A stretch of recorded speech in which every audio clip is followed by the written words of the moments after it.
tentar, vou reproduzir um livro de um judeu,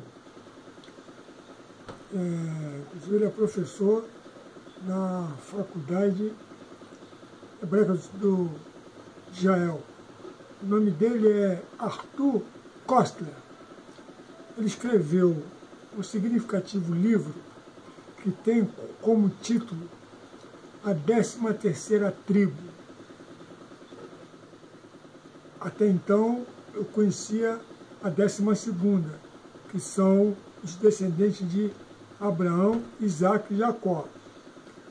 Mas ele escreve essa 13ª tribo e prova, ou provando, que esses judeus atuais que nós conhecemos, ele prova que eles não são israelitas, eles não são hebreus e que nunca pisaram, até então haviam pisado Israel, que eles são canzares, descendentes de turcos. E eu espero que os irmãos, principalmente aqueles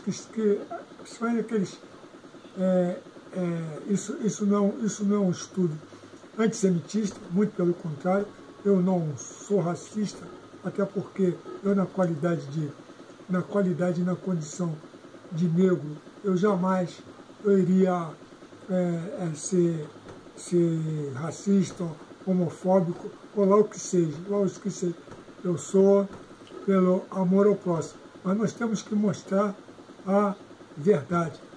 Lá em João 8,32 diz: e conhecereis a verdade vos libertará. Mas, para nós conhecermos a verdade, nós temos que buscar a verdade. Nós temos que examinar, pesquisar, com a mente aberta. Não é como disse o padre, tem que acreditar de qualquer maneira, seja do jeito que for, tem que acreditar. Não, nós temos que ter fé, a nossa fé tem que ser inteligente, porque uma fé inócua é uma fé burra. Então vamos lá, ele escreveu, isso é uma síntese do seu livro, que eu peguei na página do hebreu israelita, chama-se Walter Passos, é um afrocentrista, é um teólogo, é um professor, e eu tenho aprendido muito com ele. E tem a irmã também, a Daça também, que coloca muitos estudos para nós na internet.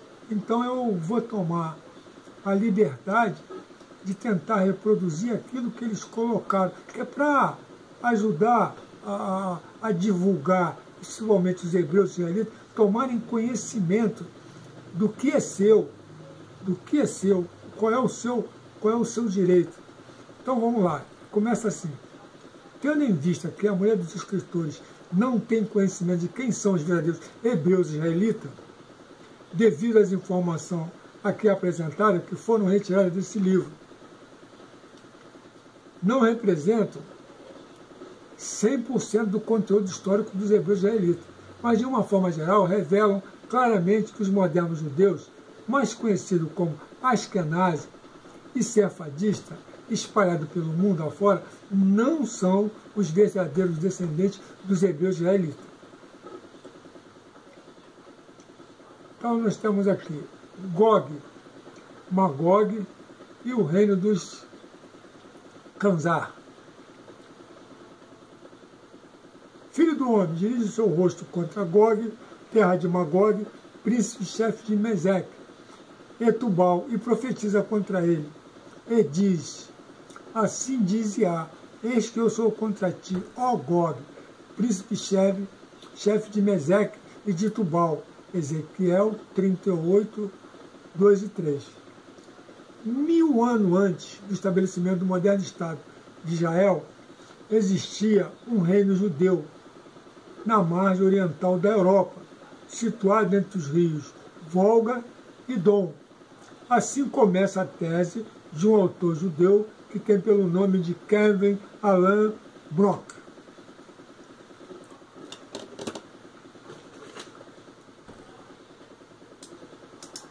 o reino ao qual ele se refere, logo à primeira vista, parece ser composto por mitos. E, curiosamente, atualmente, as informações são um fato histórico, provável, e estudo mais aprofundado sobre este reino, conhecido como Kanzaria, ou o reino dos Kanzar, revela claramente grandes evidências históricas, muitas das quais só vê a luz nas últimas 3 e 5 décadas. Este reino misterioso, que tem esculpido nosso mundo moderno a um espantoso e preocupante nível, ocupou uma imensa área de mais de 1 milhão de metros quadrados de extensão, que vai da parte ocidental da Hungria, pega a Áustria, leste ao Ural, ao mar, ao norte do Alto Volga e sua região até o sul da montanha do Cáucaso, entre os mares Cáspio e Negro, considerado literalmente como o maior país do planeta. Foi citado apenas nas últimas 5 décadas, porém, a maior evidência documentada a partir de antigos manuscritos veio à luz e revelou a espantosa e verdadeira história deste antigo reino e a sua ligação às origens do moderno Israel. Embora esse assunto pouco conhecido para o Ocidente e até mesmo aqueles que ocupam atualmente a sua terra ancestral, o reino Kanzar foi responsável pela elaboração substancial da história da passagem bíblica da Europa, e especificamente na Ásia Ocidental, mas também tem certo grau notável a totalidade dos acontecimentos humanos nesse planeta.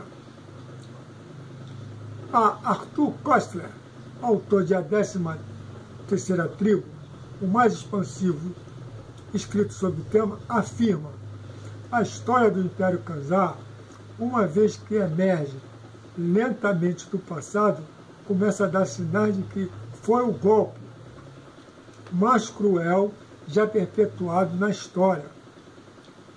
Esse que falou que foi um golpe é o escritor judeu. Aí ele diz: esta é a história de um reino de beligerantes, nômades caucasianos, e mesmo apesar de nada ter a ver com os descendentes israelitas. Eles adotaram o judaísmo talmúdico, tornando-o dominante e praticamente o único a vigorar atualmente no 21º século no judaísmo internacional. Durante o decorrer desse estudo, fatos e questões salientes serão apresentados sem uma demasiado extensa e cansativa dependência de documentação histórica. No entanto, considerando a delicadeza do assunto, especialmente nesta época moderna, onde qualquer divergência em certas agendas para a correção política pode resultar em epíteto de racismo ou antissemitismo, e para a óbvia questão de precisão razoavelmente abrangente da qual documentação é necessária.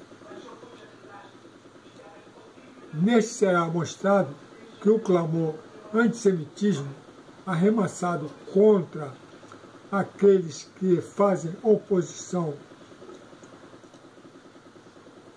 a ações internacionais, desses que a si mesmo se chamam judeus, seria comparado a um escocês que emigrou para a América decidido a viver em uma reserva indígena, chegando a dominar a política e economia daquele lugar, e em seguida alega que ninguém tem o direito de contrariar ou discordar da sua agenda política social, taxando-os de racista e anti-Apache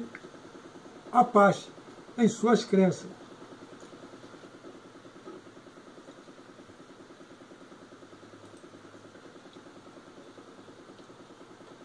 Ou que outra circunstância poderia revelar-se se um tratado de de seca na história judaica da Europa Oriental ao ser examinados de perto.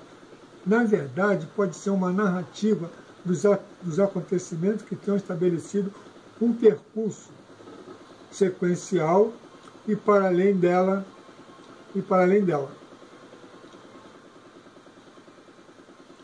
Este tópico, fixado em seu curso atual, que por todas as aparências e de uma forma inesperada, culmina na realização das profecias bíblicas do Armagedon. O aspecto mais consistente com a natureza do cumprimento profético é que ela é surpreendente. O Eterno sempre trabalha para concluir seus desejos profeticamente, de maneira que não tenha sido entendida até serem revelada em retrospectiva, na luz dos acontecimentos atuais. Uma perspectiva histórica. Pouco depois da morte de Maomé, em 632 DC, de acordo com o professor da Universidade de Colômbia, B.M. Dunlop, exércitos árabes iniciaram uma campanha em direção ao norte, varrendo destroço dos dois impérios e transportando tudo até que atingiram a grande barreira montanhosa do Cáucaso. Uma vez que ultrapassaram esta barreira, Dunlop observa, o caminho foi aberto para se fixarem nas terras do leste da Europa. Caso o califado, os exércitos do califa muçulmano não tivessem contestado com aquele imenso e geológico dissuador a história da Europa e, na verdade, o resto do mundo judaico-cristão não teria sido a mesma. Foi no Cáucaso, no entanto, que os árabes encontraram com os khânzares, iniciando uma guerra que durou mais de um século e efetivamente impediram a Europa de se tornar islâmica. Os caucasianos não deixaram o islamismo entrar na Europa.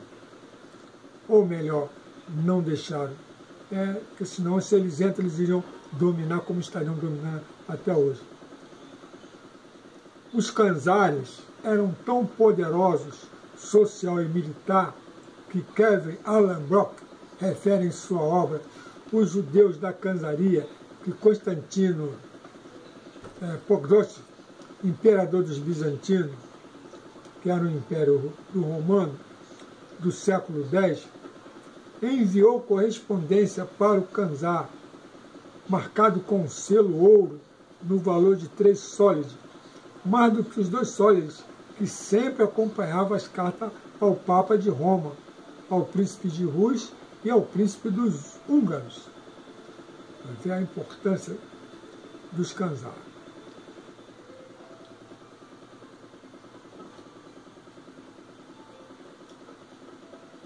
Professor Pedro Golden,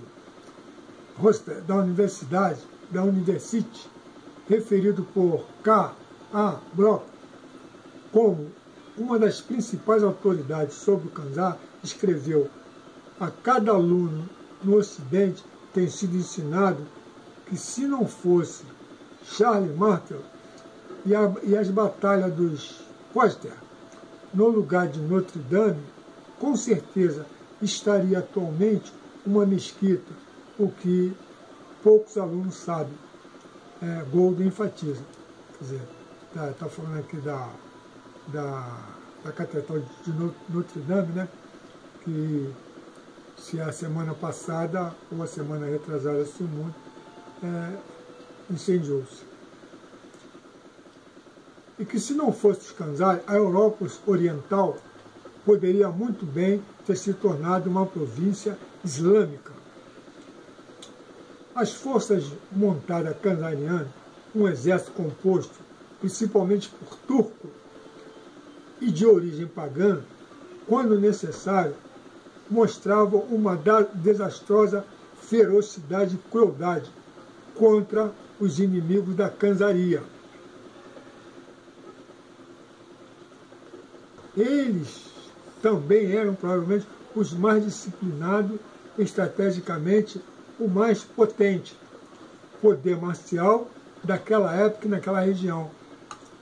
As provas de que eles calculavam minuciosamente a abordagem para questões internacionais estabelecem o fato de que, em contraste com a sua brutalidade, os oficiais kanzaris eram enviados frequentemente como emissários diplomáticos mediadores para todos os fins políticos em torno da Kanzaria.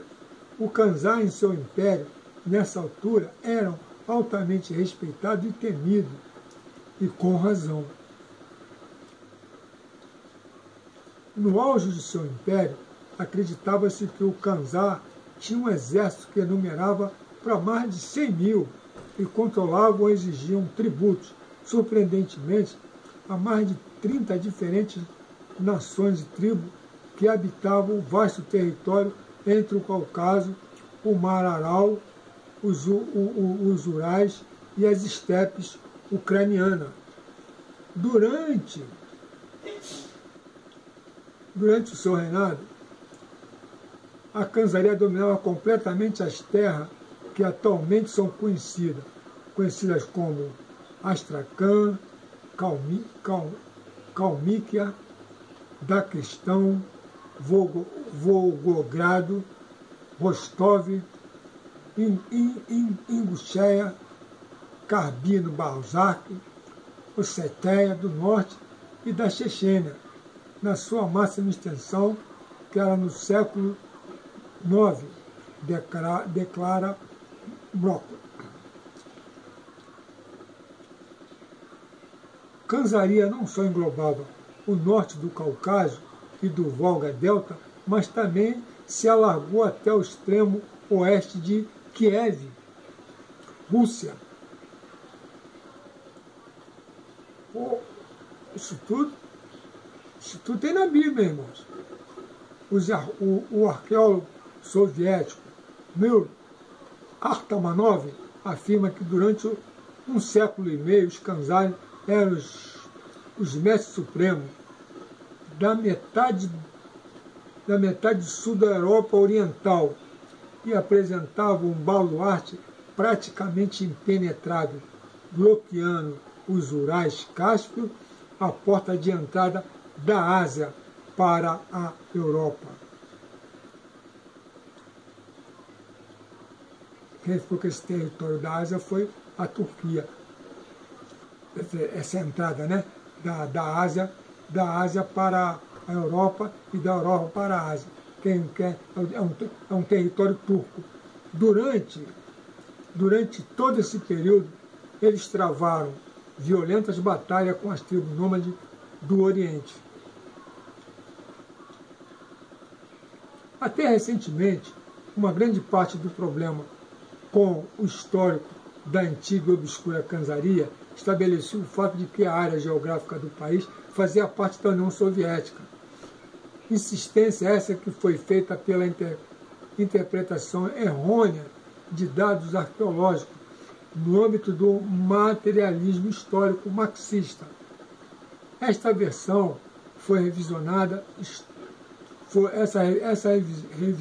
essa versão do revisionismo histórico da Cortina de Ferro causou com que os soviéticos interpretassem esses dados de tal forma como são apresentados, fatos que acabaram de ser concluídos, mas errado. Esta peculiar e obscura raça que habitava aquele território foram descritos como de olhos azuis e de complexão muito clara, com longos cabelos avermelhados, grande estatura e de semblante selvagem. Outras fontes adicionaram observações de que existiam kanzar pretos e kanzar brancos, observando que este último era de boa aparência, enquanto que os primeiros eram de pele escura. para não dizer que eram de má aparência. Aqui no a má, o má aparência é minha, colocação minha. É o que dizem. Eu, por exemplo, eu me acho muito bonito. Não me acho negro feio, me acho negro muito bonito. No entanto, esta conclusão, bastante refutada pelos estudiosos, que estabeleceram que a distinção não era racial, mas social. O preto, ora, cara, casar, constituíram o extrato inferior ou casta, enquanto o branco ou AK, casar, compunha a classe nobre ou real. Esse tipo de distinção de classe era bastante comum no leste da Europa, tal como evidenciado pelos termos muito conhecidos como Rússia Negra e Rússia Branca, indicando não a cor da pele, mas a classe social. Em seu livro, uma introdução à história dos povos turcos, Peter Dourado afirma que os chineses, Te Ansun, em sua crônica descreve os Khanzar genericamente como de porte alto, cabelos avermelhados, ruivos, né? Feições claras e olhos azuis, cabelo preto e considerado, porque cabelo preto é considerado um mau presságio. Os Khanzar e as guerras conquistadas. Eu vou pular porque eu já falei bastante dos Khanzar, eu vou adiantar mais um pouco para poder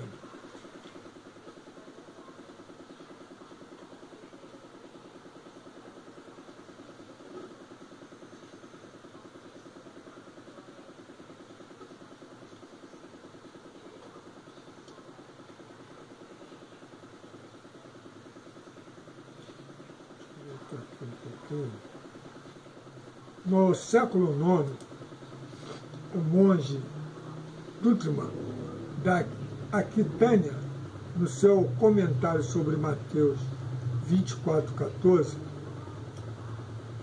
afirmou que Gazar, ou Ganzar, habitou nas terras de Gog e Magog. Lendas e histórias abundam, algumas das quais há credibilidade, de acordo com o monge de Aquitânia, acima citado, que se centraliza em torno de Alexandre o Grande e sua tentativa de ajuntar os Khanzar do resto do mundo civilizado, devido à sua natureza violenta e bárbara. Mas esta tentativa aparentemente fracassou. Dutrman declara que eles escaparam. Algumas lendas afirmam ainda que eles eram canibais. Após a conversão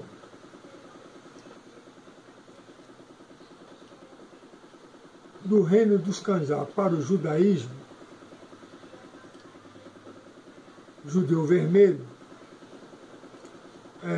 judaísmo, né? O termo Red, judeu vermelho, entrou em uso na superstição medieval dos alemães, que equacionaram os seus cabelos de barba vermelho e a sua natureza violenta, com engano e desonestidade.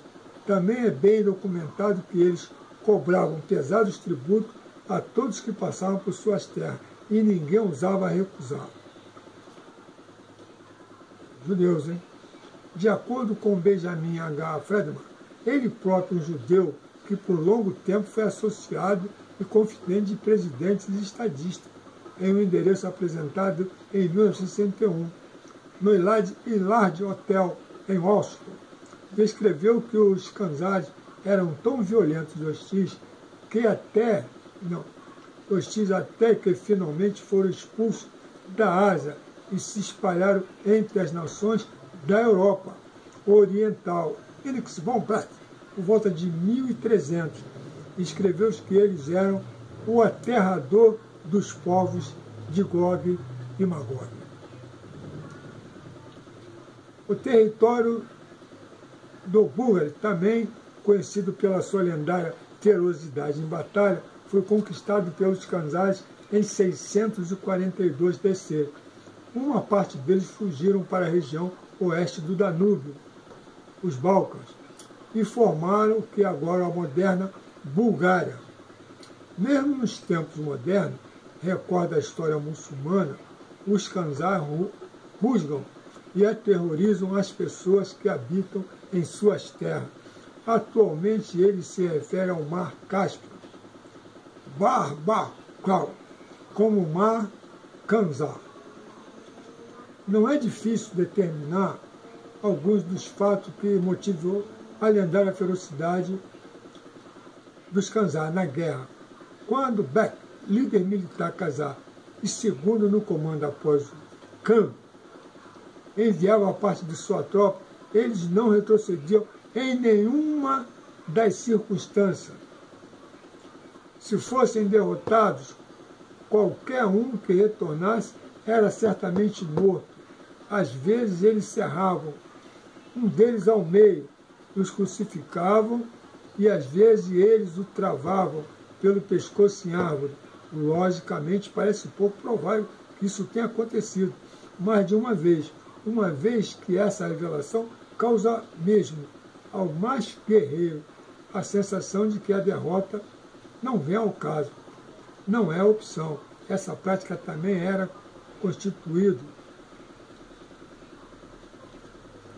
um forte pulso para a lenda da ferocidade do Khânzar, uma vez que, quando confrontado com a escolha de vencer a batalha ou enfrentar a pior morte em casa, as opções e as respostas racionais para isso tornavam-se dolorosamente distintas.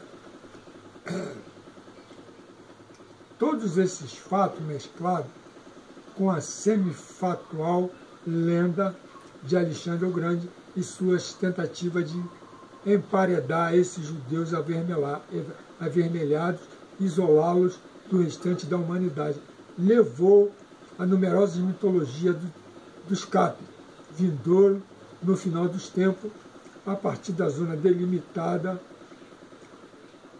pelas montanhas do Cáucaso, de Gog e Magog. Guarda bem esse nome, irmãos. Gog e Magog. Está na Bíblia, hein? E assim, está em Ezequiel fala em Gog e Magog, em Apocalipse também fala. E assim como certas lendas dizem, elas têm a finalidade de cumprir a profecia bíblica da destruição no final do mundo. E mesmo o islamismo tem essas lendas na sua mitologia. Em um escrito pelo Imam Ibn Kathir, ele afirma que o profeta Maomé afirmou: todo dia Gog e Magog tenta cavar um caminho para escapar da barreira, que é a montanha do Cáucaso. Quando eles começam a enxergar a luz solar, aquele que é encarregado lhes diz: parem, amanhã vocês podem continuar a cavar. E quando voltam a cavar, a barreira está cada vez mais longe do que era antes.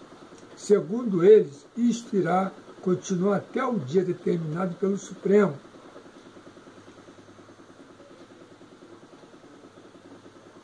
Como mostraremos em seguida.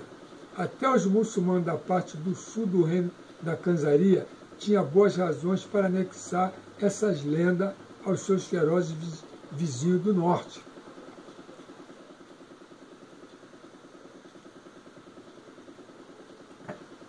Mas, no entanto, nenhuma nação pode sobreviver tão longo tempo, não importa o quão poderosa ela é. E os Khânzar não foram uma exceção, como uma adição vital à sua brutalidade. Eles eram possessos de uma natividade, sabedoria incalculável. Este crescente senso político se tornou evidente em seus encontros diplomáticos com os romanos. O imperador romano Heráclitos, em 627, formou uma aliança militar com os Khazar, para efeito de uma derrota final dos persas, após a primeira reunião do rei Khazar Zibel com o imperador romano. O Khazar apresentaram na íntegra de sua ostentação suas habilidades diplomáticas, das competências que lhes serviriam bem a não desaparecerem com seu reino.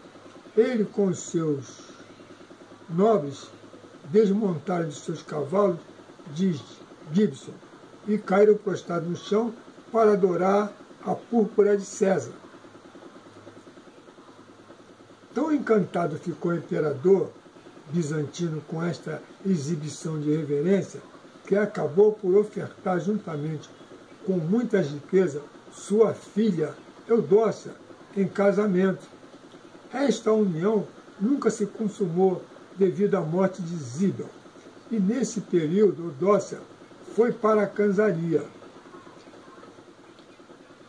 No entanto, após a derrota final dos desígnios do islamismo no Reino do Norte, em 730 BC, um casamento entre uma princesa Khazar e o herdeiro do Império Romano Bizantino resultou em um filho que foi o regente bizantino, conhecido como Léo o Khazar. Assim, o rei do Norte habilmente conseguiu instalar-se no reino do Império Romano. Após a derrota dos persas, emergiu um novo e poderoso triângulo que consiste no califado islâmico, bizantino-cristão e o recém-emergido reino Khazar, no norte. Este caiu no primeiro lugar ao suportar o peso do ataque árabe em sua fase inicial e por tentar proteger as planícies da Europa Oriental de seus invasores.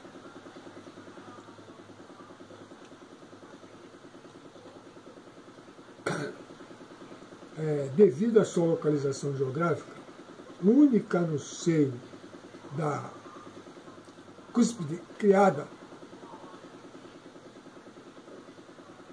pelo Mar Cáspio e o Mar Negro, em ambos os lados, e as terríveis barreiras empedradas de montanha do Cáucaso, ao longo do sul de sua fronteira, a defesa de sua terra foi consideravelmente fácil.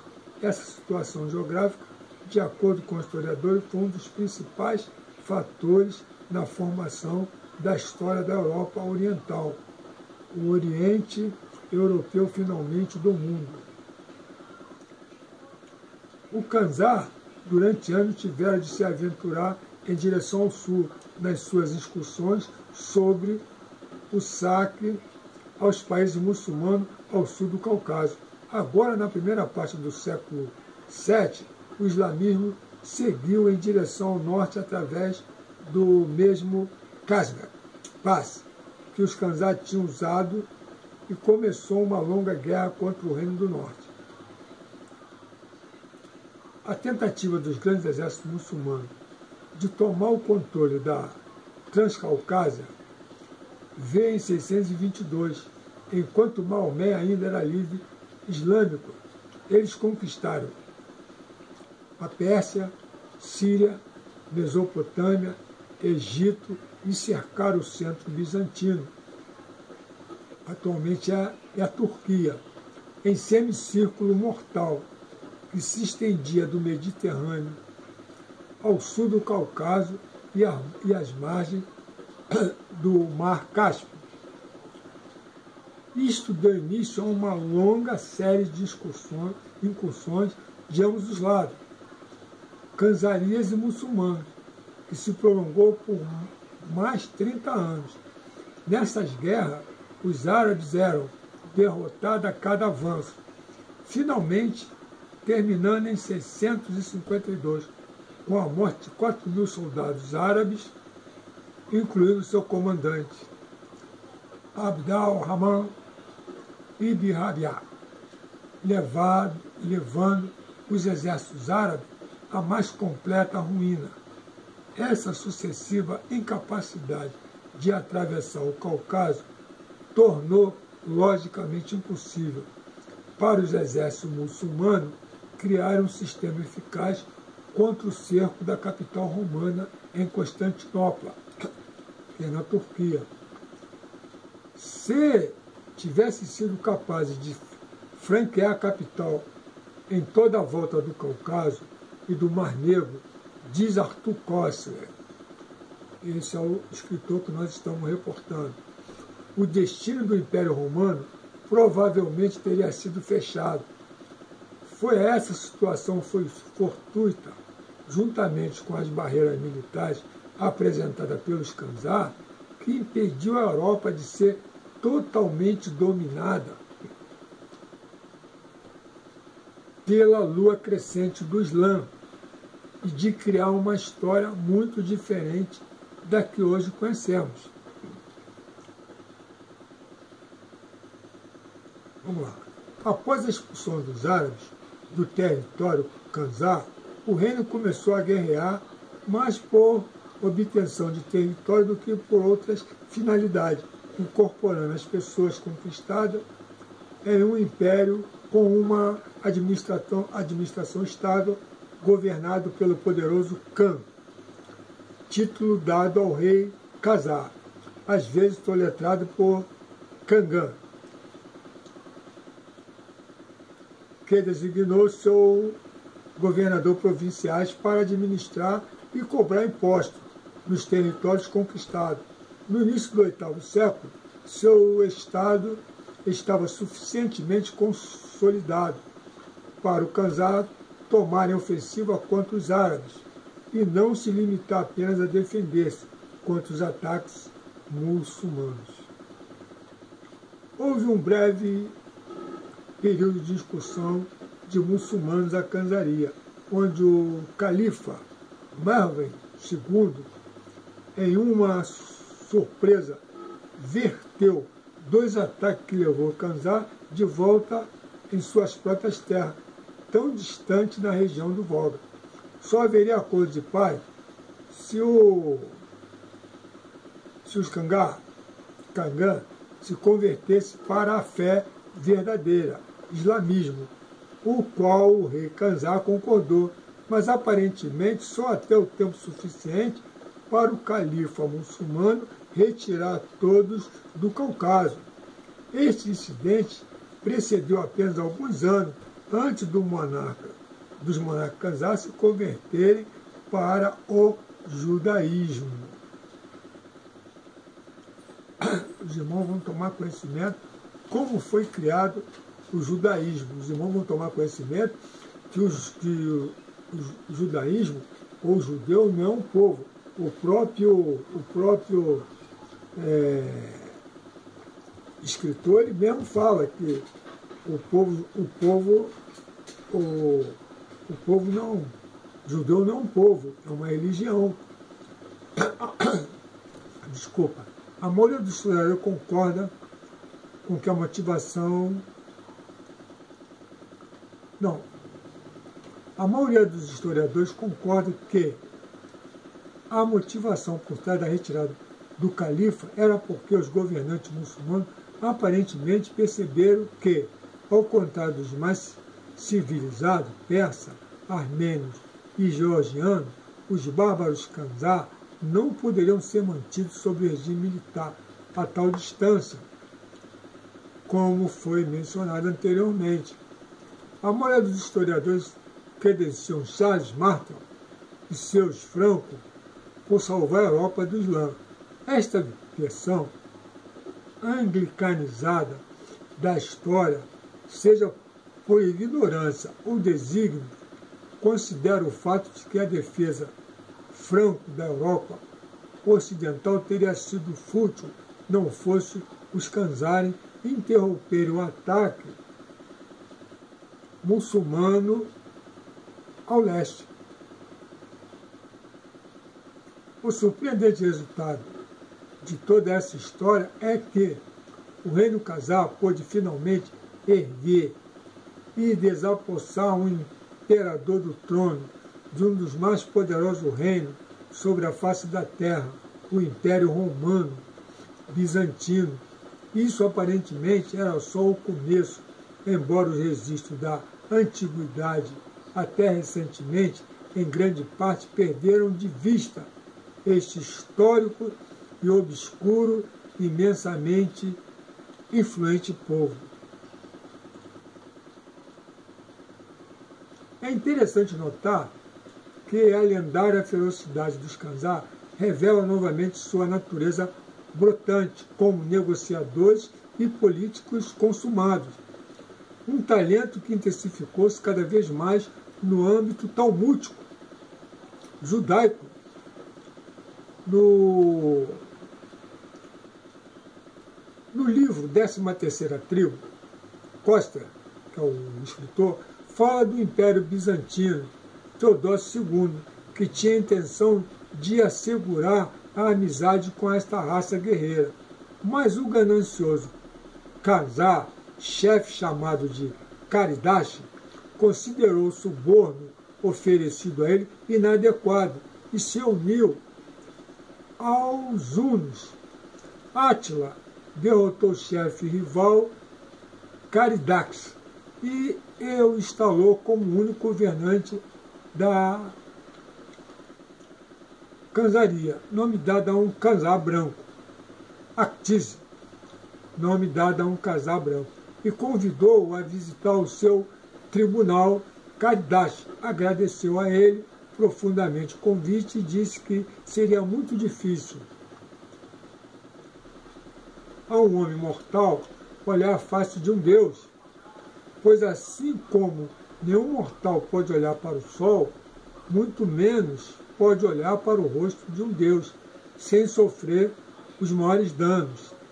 Átila deve ter se sentido muito honrado, pois ele confirmou Caridash no seu reino.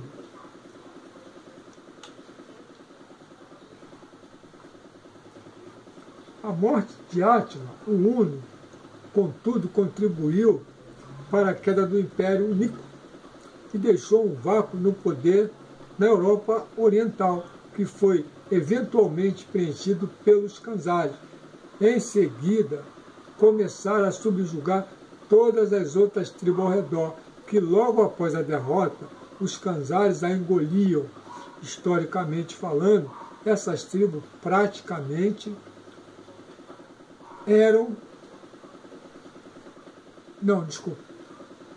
essas tribos praticamente não eram nem sequer mencionadas em posteriores contos históricos. O momento mais difícil para eles em suas conquistas foi por parte dos bulgares, que foram crucialmente derrotados por volta de 641 DC, com uma grande migração em direção ao oeste do Danúbio e, como mencionado anteriormente, finalmente estabelece o que é agora a moderna Bulgária. Agora vamos lá. Vamos entrar agora na conversão do reino Khazar para o judaísmo. Vai ser criado agora o judaísmo. Eu vou adiantar, mas eu lá vou também falar. Então vamos lá. Uma nação guerreira de origem, judeus turcos, deve ter parecido aos rabinos ocidentais tão estranho como um unicórnio circuncidado. Arthur Koestler. Essa frase é do escritor Arthur Koestler, que ele diz que não existe ele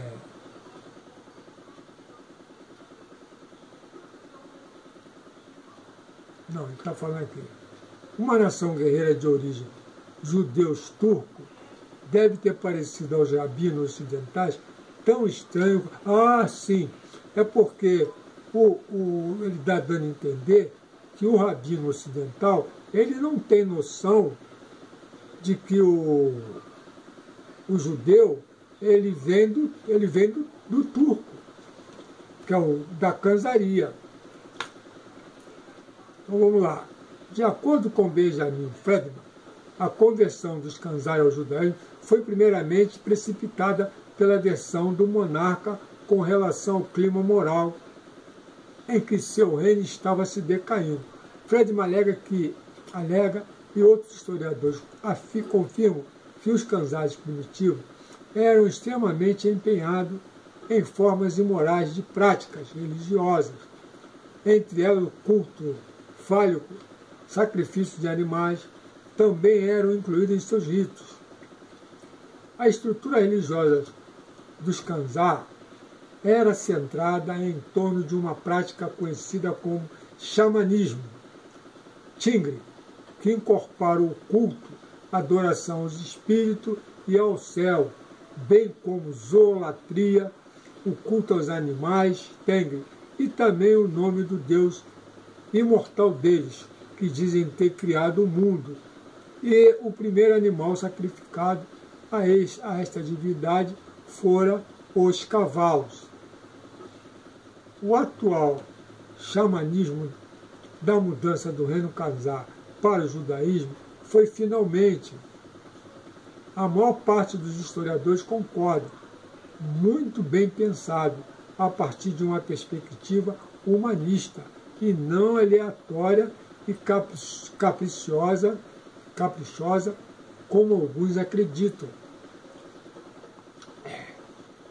De acordo com George Vernadix, em seu livro A História da Rússia, em 860 DC, 860 depois de Cristo, uma delegação de Kanzai foi enviada para Constantinopla,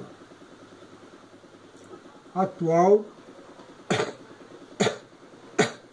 Istambul, na Turquia, que foi então o que restou da antiga capital do antigo Império Romano, que virou cristão sob o imperador Constantino.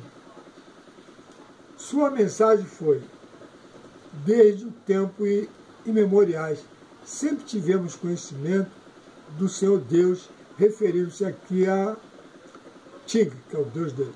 E agora os judeus estão nos obrigando a aceitar sua religião e costume. E os árabes, por sua parte, nos convidam a aceitar a sua crença, prometendo paz e muitos presentes. Isto, em todas as suas implicações, obviamente, teve a finalidade de estabelecer um diálogo entre o Império Romano, o cristianismo e as grandes religiões monoteístas. Brock observa que esta declaração revela que os judeus ativamente procuravam convertidos em casaria, em 860. Ele também acrescenta que no ano 860, cristão, Santo Crio, Metódios foram enviados como missionário ao Kanzai pelo imperador bizantino Michel III, desde que os Kanzais haviam solicitado que um cristão erudito viesse à Kanzaria para debater com os judeus e os muçulmanos.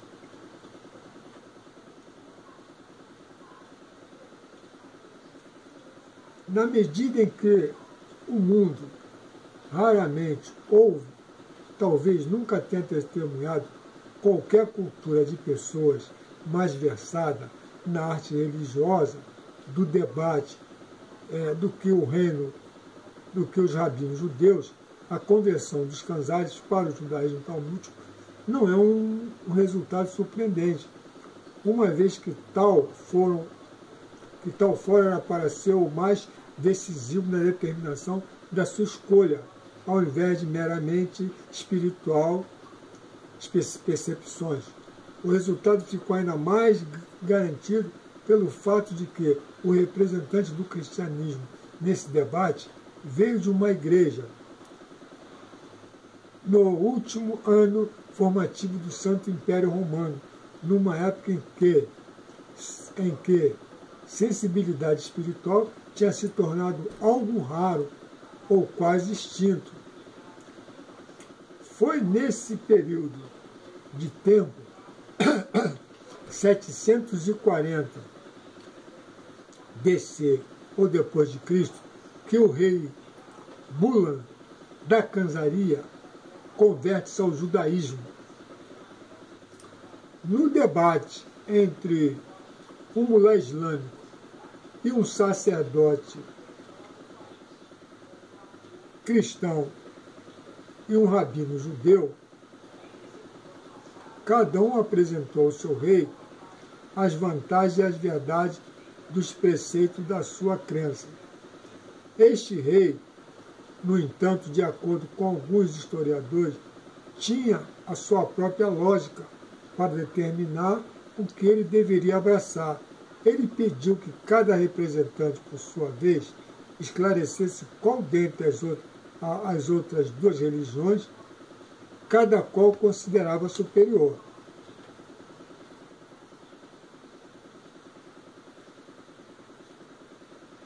E como resultado, os muçulmanos indicaram que o judaísmo prevalecia ao cristianismo. E o sacerdote cristão optou pelo judaísmo, ao invés do islamismo. O rei então concluiu que o judaísmo era o alicerce sobre o qual as outras religiões monoteístas tinham sido construídas. E esta então seria a religião que ele e seus súditos deveriam abraçar. Os Khanzar, propriamente por serem monoteístas, aparentemente manifestaram reserva quanto à natureza politeísta da doutrina cristã com relação à Trindade. De acordo com a não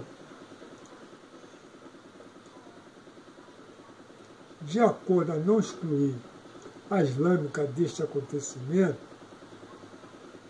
o seguinte é tomado por DNA duplo do século do 11º século, do livro Reino das Estrelas. A razão para a conversão do reino Khazar, que anteriormente era pagão, para o judaísmo, é a seguinte. Primeiro, ele optou pelo cristianismo. Então ele reconheceu os erros dessa crença e comunicou a um de seus governadores o que estava preocupando. O outro disse-lhe: ó rei, os adeptos do livro formam 3 classes. Convide-os e questione. Então siga o que está em posse da verdade. Então ele recebeu enviado por parte dos cristãos um bispo e também um judeu qualificado que ia entrar em debate com o bispo. O judeu perguntou ao cristão: o que você tem a dizer sobre Moisés, filho de Arão? Da terra de Terá, o que foi revelado a ele. Ao que o cristão respondeu? Moisés é um profeta e a Torá é a verdade. Então o judeu disse ao rei: ele admitiu que o meu credo representa a verdade. Pergunte a ele agora no que ele acredita. Então o rei perguntou-lhe, e ele respondeu: eu digo que o Messias, Jesus, filho de Maria, é a palavra, e que ele deu a conhecer os mistérios em nome do Eterno. Então o judeu disse ao rei Khazar: ele professa uma doutrina que eu não conheço, embora seja baseado naquilo que foi estabelecido por mim.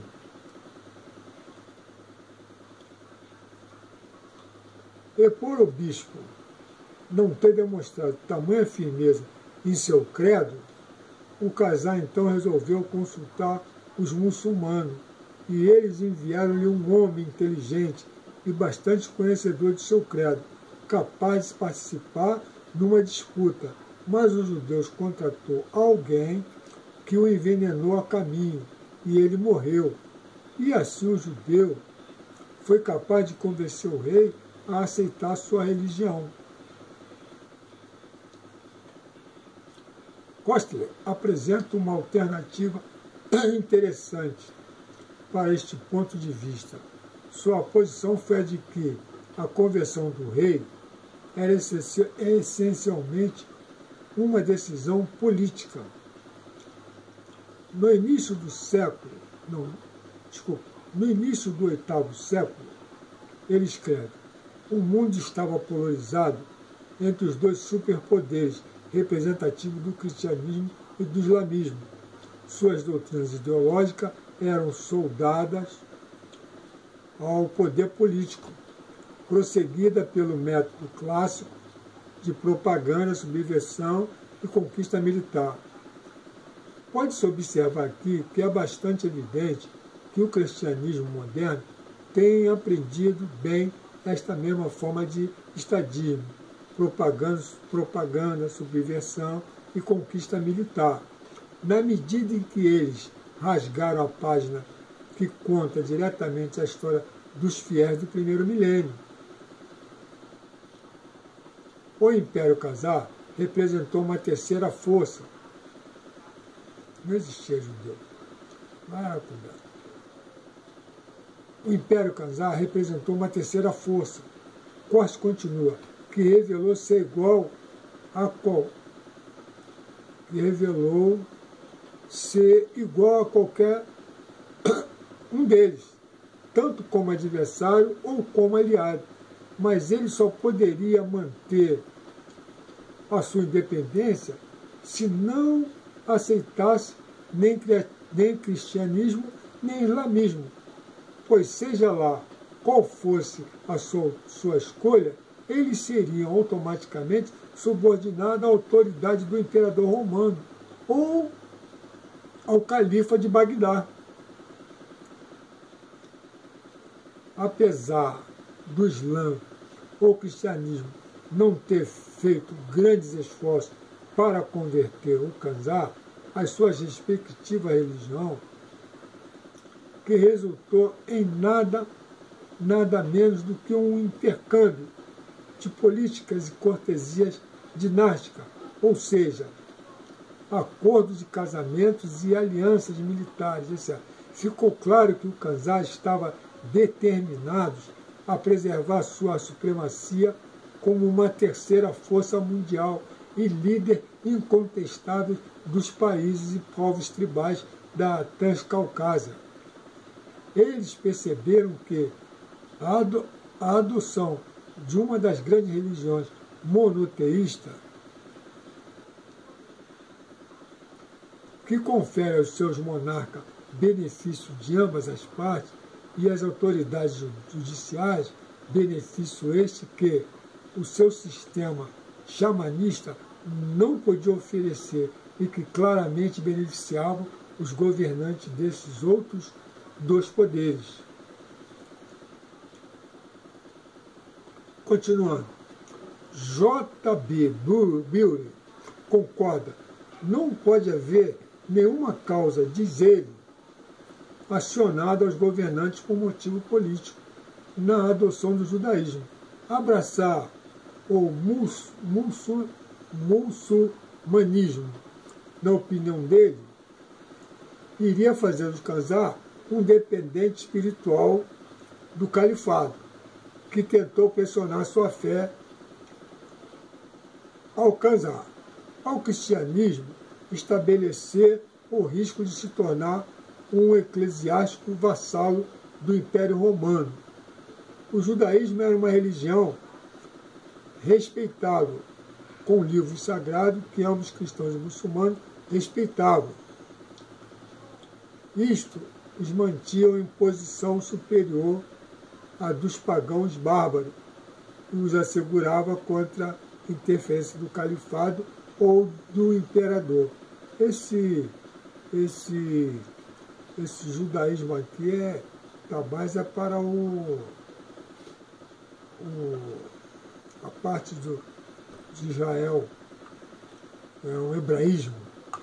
Seria lógico, porém, pensar que os governantes Khazar abraçaram cegamente o judaísmo, sem um profundo conhecimento do que estavam aceitando. Eles, inúmeras vezes, encontravam-se com fiéis ao longo dos séculos, fosse por parte dos negociantes ou dos refugiados, que fugiam das perseguições romanas e em números menores. Aí, tá vendo? Aleluia. Não tem judeu, são hebreus. Em números menores, aí eu que estou lendo aqui, ele botou aqui, entre aspas, judeu, porque não tem judaísmo, não tem judeu, são os hebreus, são os negros. Aqui está se falando aqui dos hebreus negros, que é a raiz. A raiz do hebreu é o negro, que fugiu das conquistas árabes da Ásia Menor. Eu estava preocupado, porque não sabia que não existia. Benjamin Franklin manifesta de maneira diferente a ciência por trás do processo de escolha de uma religião nacional, Kanzar. Ele alega que eram muito mais informais e aleatórias e nem sempre tão intelectuais na sua abordagem. Pouco importa quais foram os mecânicos que levaram à conversão do reino Kanzar para o judaísmo. O que importa é que isto aconteceu e isso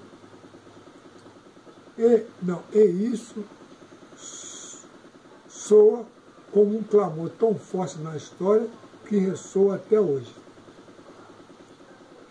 A crença dos hebreus, escreve John Bell, tinha exercido uma influência profunda sobre a religião do Islã e que tinha sido uma base para o cristianismo e vários prosélitos dispersos por toda parte.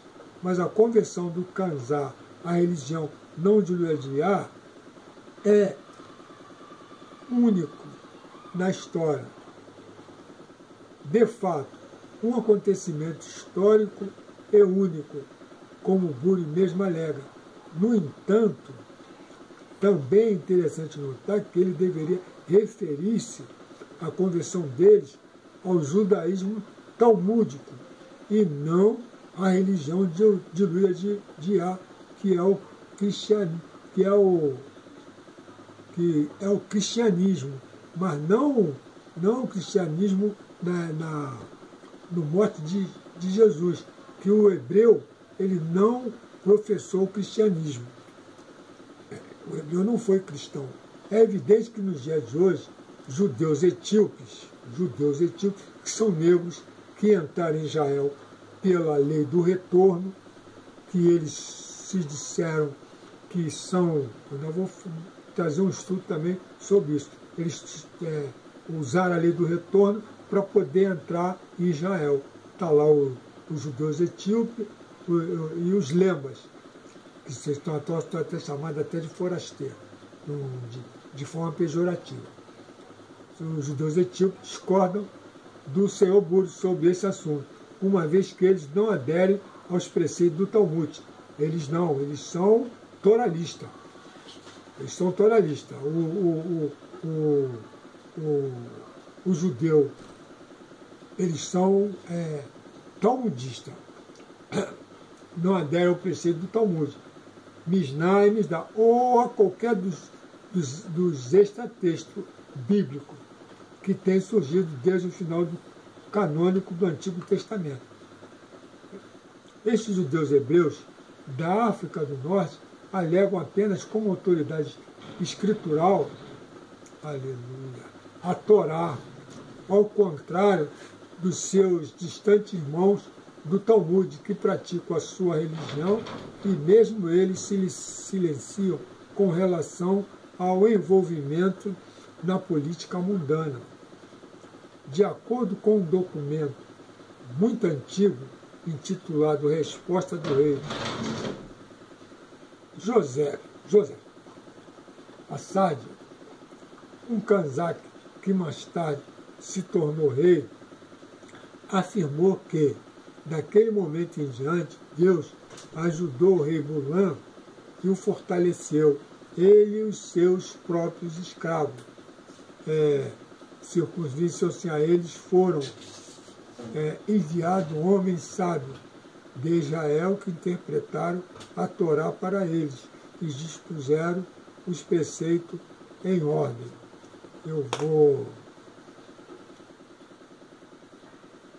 parar por aqui essa primeira parte desse estudo, e eu vou continuar uma outra oportunidade de reprisar, né, ou reproduzir o livro que fala sobre a 13ª tribo.